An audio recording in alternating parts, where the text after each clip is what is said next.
if you are a craft business owner and you are DIYing your own product photos, you need to make sure that one area that you're really focusing on and really doing your best to get as good as possible is your lighting. Lighting is everything in product photography. But what are your options when it comes to what to use?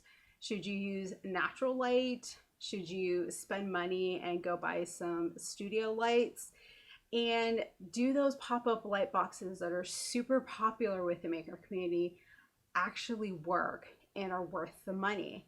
Well, I'm going to get into that and more in this video so that hopefully you can make a really good decision on what lighting options are going to work best for you, and some tips that you can improve your lighting so you can get really great product photos of your crafts. So without further ado, let's jump in. Your product photos are the second most important asset of your craft business, apart from your actual product. And they're actually a really powerful tool in your business because not only do they help drive traffic to your online business, they also can help you increase your sales, build trust with customers, because when customers see really great photos, they assume, hey, high quality photo, high quality product, here, take my money. Okay, they may not say that, but let's pretend that's what they're thinking. But the other thing is that it really can help you amplify your marketing because pretty pictures do sell. Everything from your newsletter to social media to even advertising. So working on improving your product photos, especially when it comes to lighting, can really be a powerful way for you to grow your craft sales and your business online. So, what is the best lighting for product photography? That is the $1,000,000 question here. And the answer is it depends. It depends on a lot of factors, such as what kind of look are you going for and what are you shooting, because that is a really important thing you need to consider about what type of lighting is going to work best for your product. But if you're not trying to be a pro or trying to get super fancy with your light setup, but you're just looking to get a basic product photo, using diffused or indirect light is going to be a really great starting point for you because it's really easy to work with and most products are going to look really great under those lighting conditions. But you can do that both with natural light and with studio lighting. So let's get into a little more about how you can better understand what the right setup is going to be for your particular products. So yes, there is no one size fits all when it comes to product photography and setups. And the reason is because there are so many different products out there and light is going to interact with them all differently. So for example, if you are shining a light through a vase that's made out of glass, well, the light's going to go straight through it because it is a transparent material. Whereas if you did the same thing to a greeting card, well, light isn't going to go through it the same way as it does with the vase. So that alone should tell you, hey, lighting might be a little bit different depending on what kind of product you're shooting. So one way you can really understand what's going to make your product look better or worse when it comes to lighting is through a couple lighting exercises that I created a while back. I made a video and a blog post where I walk you through different ways so you can understand how light works, specifically with your product and what makes it look better or worse, and even how you can understand if you have adequate light to photograph your products at home with natural light. So make sure you check out those resources in the description below. I'll make sure to link it and make sure you check it out. So let's talk about your lighting options. First off, we have natural light. Natural light is really popular with a lot of makers and craft sellers for several good reasons. First off, you can get really beautiful lighting with natural light. Another thing is that it is super affordable, meaning you actually don't need to spend any money to get natural light. And lastly, it is accessible everywhere, no matter where you are in the world, which is really nice because you don't have to carry any lights with you to get natural light. But it definitely does have some drawbacks, such as you're pretty constrained on when you can take product photos because you need to wait until the sun's up to take photos. Another thing is that you are really limited on what you control because you can't control how bright the light is, nor can you control the color, which can be a problem sometimes when using natural light. Another thing is that it is just unpredictable, right? Some days you're going to have cloudy days, you might have a sunny day, you may have less light depending on the time of day or season and so on. So it definitely has some pros and cons if you want to use natural light as your light source. So when it comes to using natural light, setting up next to a window or a large glass sliding door is probably going to be ideal because you're going to get the most light that way.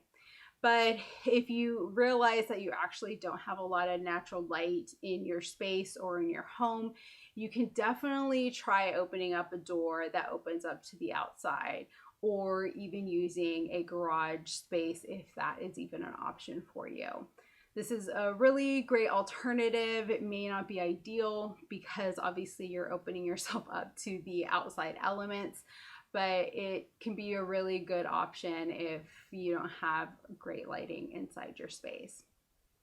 And if that is not an option and you have access to a backyard or maybe a local park, you can definitely just take your setup and set up outside. Just make sure that you secure your setup so that nothing gets blown away or will fall over. And make sure that you set up under a shady tree or maybe a roof overhang because that's going to give you the best lighting. Next, let's talk about studio or artificial lighting. This is a really great option for a number of reasons. First off, you have total control over your light. This means being able to control the brightness, the color, and even the angle that your light is hitting your products. Another thing is that you have total and complete freedom to take photos anytime you want, no matter what day of the week, no matter what the weather, you can take photos whenever it is that you want. Another thing that's really a great advantage to using studio lighting is that you get consistent results. Using natural light, you get so much unpredictability with it depending on the time of basically the time of day, sometimes the weather and so on, but you don't have to deal with that when you're using studio lights, which is really, really good. But there's some definite cons, such as you need to spend some money to buy the lights, which, you know, can be a really big drawback for a lot of people, especially if you're on a budget. The other thing is that they take up space, right? And if you have a small workspace or you don't have a lot of storage, that can be a really big drawback if you want to use studio lighting to photograph your work. Another thing is that there's a definite learning curve when it comes to using artificial and studio lights. And as a result, you may end up getting unnatural lighting on your product, or it just may not look natural and look kind of fake. So that can be a definite drawback if you're not comfortable or willing to spend some time to learn how to use it properly so that you can get really good product photos that look natural and pretty and really show off your work. So definitely some things to consider if you want to go that route and use that as your lighting for your product photos. So when it comes to selecting which lighting is going to be best for you, there's a lot of light options out there. There's lighting from all shapes and sizes and budgets. So the first option I definitely recommend are using large soft boxes. These are really great because they give really beautiful, soft, even lighting that could look pretty natural. The other thing is using LED lights, which are actually going to be smaller than soft boxes. So that can be a really great selling point if that's something that you're considering. But the really good advantage is that you have a lot more flexibility over the light, such as adjusting the brightness and the color temperature, which can be a little bit harder with soft boxes. So that's a really great option to consider if you are in the market to purchase some lights. So I briefly just want to talk about why I actually don't recommend using pop-up light boxes or pop-up studios. I'll make sure to put a photo of what I'm talking about so you kind of know what it is I'm referring to. But the problem with these is they're marketed as a one-size-fits-all photo studio, which, as I've talked about earlier, there really is no one-size-fits-all setup for every product out there. And these products to me are expensive for what you get and don't allow you the flexibility and control that you really need when you are taking product photos. Because while that product may work for some products, it may not work for others, which is what I've experienced personally and what I've heard from other sellers who have these types of products. The other thing is you don't get the flexibility with how you light your product. You are very constrained to where you can place your camera and so on. So personally, I think you should save your money, use that money towards buying, a light if you want to go that route, or use it to, buy a background, for your product photos and so on. So that's my 2 cents. If you have used these products, let me know what your experience is. But personally, I think if you're watching this video, you are wanting to know what you can do to improve your lighting, and things that I'm sharing hopefully is going to help you get better results than if you were using one of these types of products. So that's why I don't recommend these products to any maker or craft seller. So before we wrap up this video, I want to leave you with a couple tips and a couple things to keep in mind. First off, there's actually a blog post that goes along with this video. So if you want to check it out, which I really recommend you do, I touch on some frequently asked questions that I didn't talk about in this video and a couple other things. I'll make sure to leave the link in the description below so you can check it out.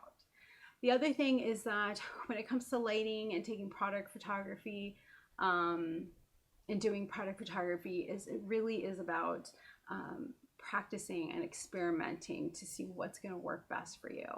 I do wish that there was a one size fits all for product photography, but unfortunately there isn't.